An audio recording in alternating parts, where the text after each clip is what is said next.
Alhamdulillah, alhamdulillahirabbil alamin wa bihi nasta'inu ala umuri dunya waddin wassalatu wassalamu ala asrofil anbiya'i wal mursalin wa ala alihi wa ashabihi wa man tabi'ahum bi ihsan ila yaumiddin.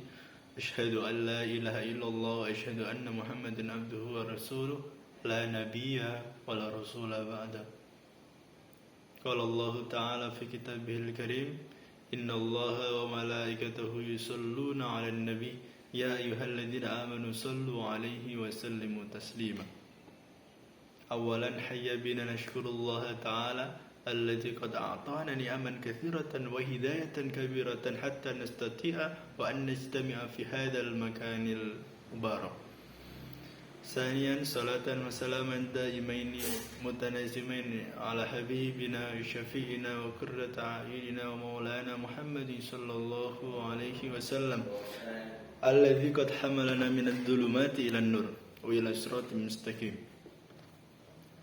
Baik, perkenalkan, nama saya Aulia Reza Baskara dengan NIM 2119258 ingin mempresentasikan tugas akhir untuk meringkas dari judul-judul yang sudah Ibu Ika beri kepada para mahasiswanya. Dan di sini saya mengambil tentang pergaulan bebas siswa. Pergaulan bebas siswa itu sendiri memiliki pengertian pergaulan bebas adalah salah satu kebutuhan hidup makhluk hidup. Sebab manusia adalah makhluk sosial yang dalam kesehariannya membutuhkan orang lain. Dan hubungan antar manusia dibina melalui suatu pergaulan. Pergaulan juga hak asasi manusia setiap individu. Dan itu harus dibebaskan sehingga setiap manusia tidak boleh dibatasi pergaulannya. Pergaulan bebas juga sering diartikan sebagai melencengnya pergaulan seseorang dari pergaulan yang benar. Pergaulan bebas diidentikan sebagai bentuk dari pergaulan di luar batas atau bisa juga disebut pergaulan liar karena tidak sesuai dengan norma-norma dalam bergaul. Dikategorikan negatif jika pergaulan bebas tersebut telah menjerumus menjadi salah satu bentuk perilaku menyimpang. Contohnya seperti berzina, pacar-pacaran, minuman keras, terus merokok mungkin, tapi masih mending merokok ya dibanding dengan alkohol ataupun narkoba. Tapi sama aja, sama-sama bahayanya buat tubuh. Arti bebas di sini yang dimaksud adalah melewati batas-batas norma ketimuran yang ada atau norma agama, di mana di dalam agama Islam sendiri itu melarang yang pertama perzinaan, kemudian yang kedua minuman keras atau khamr, yang mungkin anak-anak sekarang itu menganggap hal-hal yang seperti itu tuh udah biasa. Contohnya seperti kayak pacaran itu udah biasa. Selanjutnya anak muda banyak minum-minum itu hampir di setiap wilayah di pinggir jalan itu banyak anak muda, tongkrongan anak muda yang pasti setidaknya itu membawa minuman untuk diminum bareng-bareng. Masalah pergaulan bebas ini sering kita dengar baik di lingkungan maupun dari media massa. Remaja adalah individu labil yang emosinya rentan dan tidak terkontrol oleh pengendalian diri yang benar. Masalah keluarga, kekecewaan, pengetahuan yang minim, dan ajakan teman-teman yang bergaul bebas membuat makin berkurangnya potensi generasi Indonesia dalam kemajuan bangsa. Terus kita lanjut ke faktor penyebab pergaulan bebas yang dilakukan oleh siswa. Yang pertama ada iman yang rapuh. Setiap orang pasti memiliki kepercayaan, apalagi pemuda yang masih minim pengetahuan, entah itu pengetahuan ataupun pengalamannya. Maka kita sebagai orang tua sebagai orang tua harus menanamkan kepada anak-anak remaja khususnya untuk selalu percaya atau beriman kepada Allah dimanapun berada. Kalau iman itu sudah melekat di dalam hati seorang remaja, maka dimanapun mereka berada, dimanapun mereka berpijak, pasti dia ingat Allah Subhanahu wa ta'ala. Itu harus menguatkan iman agar imannya tidak mudah goyah atau tidak mudah terpengaruh oleh teman-temannya dan tidak mudah terpengaruh oleh bujukan-bujukan syaitan yang terkutuk. Terus kemudian faktor penyebabnya yaitu kurangnya perhatian orang tua. Kadang orang tua itu menelantarkan anak atau sekedar menyekolahkan tapi tidak mengawasi dan memperhatikan keadaan si anak ketika si anak tidak di rumah.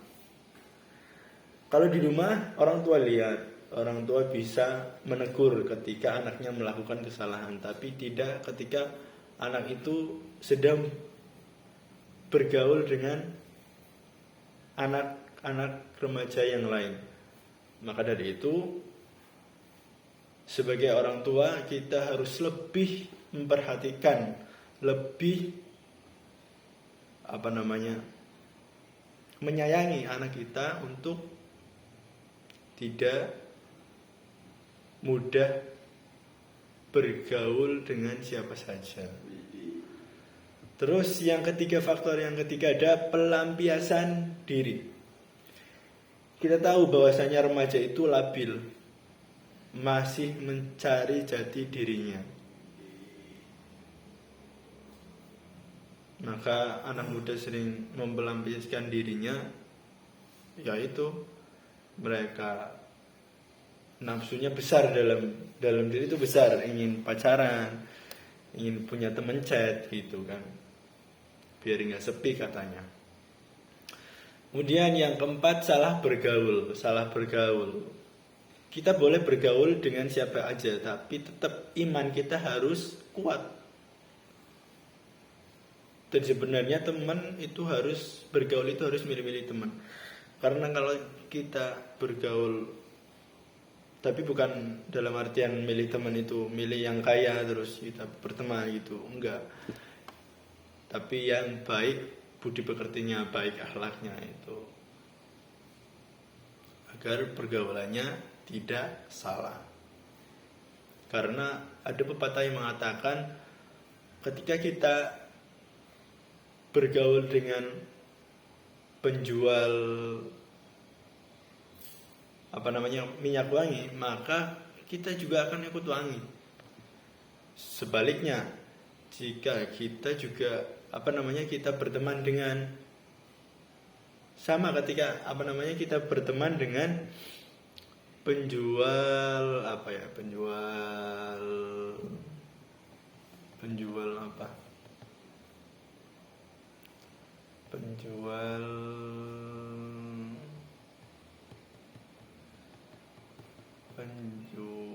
ya intinya gitulah ya. Kalau kita bergaul dengan orang baik, pasti kita akan turut berbuat kebaikan. Sebaliknya, jika kita bergaul dengan orang yang jahat atau orang yang buruk, maka kita juga akan ikut terkena dampaknya. Kemudian faktor yang kelima, kegagalan remaja menyerap norma-norma agama. Terus yang keenam ada perubahan zaman. Perubahan zaman inilah yang sangat mempengaruhi. Semakin mudahnya kita memperoleh informasi, entah itu informasi hoax ataupun benar, itu masih menjadi awang-awang. Maksudnya ini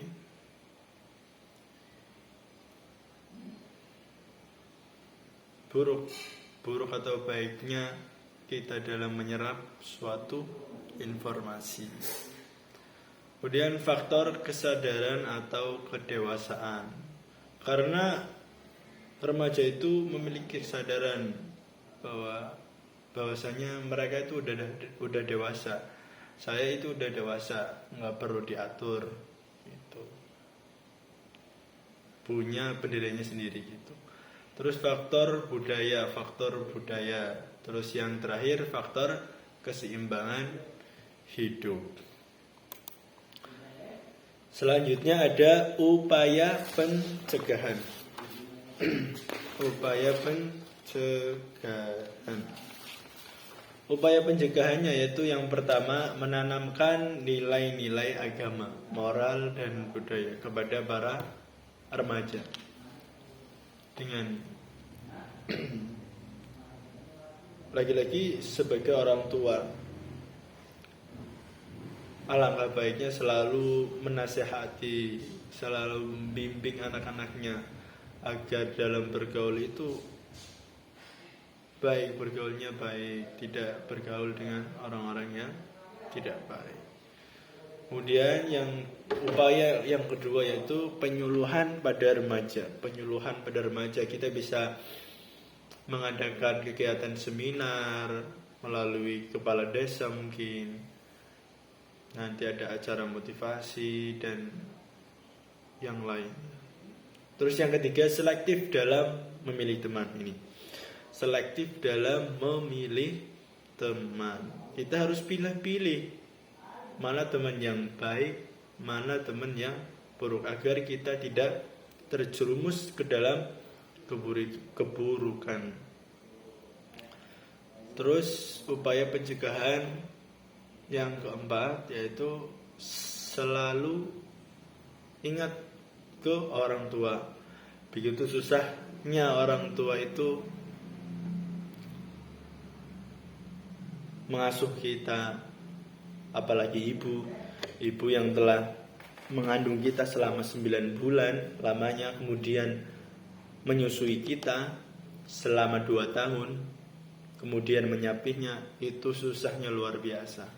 Makanya sebagai seorang anak, kita harus selalu ingat kepada jasa-jasa kedua orang tua kita, agar tidak terjerumus ke hal-hal yang tidak baik. Kemudian upaya yang terakhir berpendirian kokoh. Kalau kita sudah punya iman, kalau seorang remaja sudah mempunyai iman di dalam dirinya, maka dengan otomatis dia akan memiliki pendirian yang kokoh dalam dirinya. Kemudian selanjutnya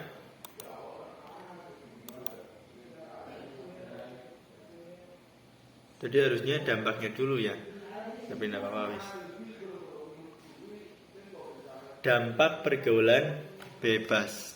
pergaulan bebas sendiri itu yang pertama keluarga. Otomatis pasti ketika ada seorang remaja melakukan perzinahan, contohnya melakukan perzinahan, pasti yang akan malu pertama itu keluarga akan menanggung semua efek yang telah diperbuat oleh si anak. Terus yang kedua, kepercayaan diri menurun. Yang ketiga, kenakalan remaja. Ketika dampak pergaulan bebas itu ada dalam diri seorang remaja, maka itu akan semakin nakal ya. Semakin nakal di sini itu bagaimana ya? Ia merasa dirinya udah dewasa lah, udah dewasa. Kemudian yang keempat, gangguan kesehatan pada anak. Nah, contohnya misal zina ya. Kita misal seorang remaja melakukan perzinaan sering gitu kan. Itu bisa terjangkit virus HIV atau penyakit HIV AIDS. Dan ketika kita mengkonsumsi alkohol, seorang remaja mengkonsumsi alkohol, maka kesehatannya juga tidak baik ya. Akan terlihat gimana lah, matanya merah dan lain-lainnya. Seks bebas yang ke 1, 2, 3, 4, 5. Yang kelima, seks bebas. Ya, seks bebas ini dampaknya sangat buruk. Apalagi ada film yang lagi tenar sekarang, itu film Kupu-Kupu Malam. Itu aslinya tidak baik ditonton buat pendidikan anak-anaknya, karena situ banyak menceritakan tentang kehidupan seorang pelacur, seorang wanita yang berprofesi sebagai pelacur. Kemudian dampaknya pendidikan pun terhambat. Pikiran tidak tenang. Yang lagi marah itu kemarin ya, pada judi bola. Taruhannya nggak kira-kira. Akhirnya tabungannya habis. Sampai-sampai ada yang berhutang ke temen lah, ke siapa lah. Jadi bisa menyebabkan stres. Akhirnya pendidikannya pun terhambat, tidak fokus untuk studinya. Terus yang terakhir adalah renggangnya hubungan dengan keluarga. Iya, yang dulunya keluarga itu sayang sama si anak, percaya sama si anak. Tapi ketika anak itu sudah melakukan seks bebas, terus kemudian sering berzina, sering minum minuman keras, itu otomatis keluarga pun kalau susah diomongin, susah dibilangin, maka jadi malas. Lah itu yang menyebabkan renggangnya hubungan dengan keluarga.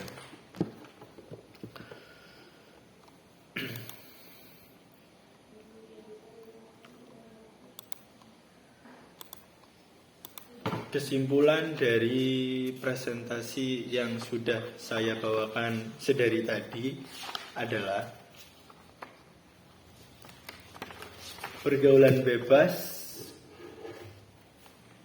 juga sering diartikan sebagai melancangnya pergaulan seseorang dari pergaulan yang benar. Pergaulan bebas diidentikan sebagai bentuk dari pergaulan di luar batas atau bisa juga disebut pergaulan liar. Padahal sebenarnya suatu pergaulan bebas bisa membawa pengaruh positif ataupun pengaruh negatif tergantung pada individu itu sendiri. Positif yang dimaksud di sini adalah bebas bisa berteman atau menjalin hubungan tanpa membeda-bedakan satu sama lain. Misalnya orang kulit putih berteman dengan orang kulit hitam, orang Indonesia berteman dengan orang Malaysia dan lain sebagainya. Akibat dari pergaulan bebas berorientasi negatif yang dia lakukan akan berdampak bagi dirinya sendiri dan sangat merugikan baik fisik dan mentalnya.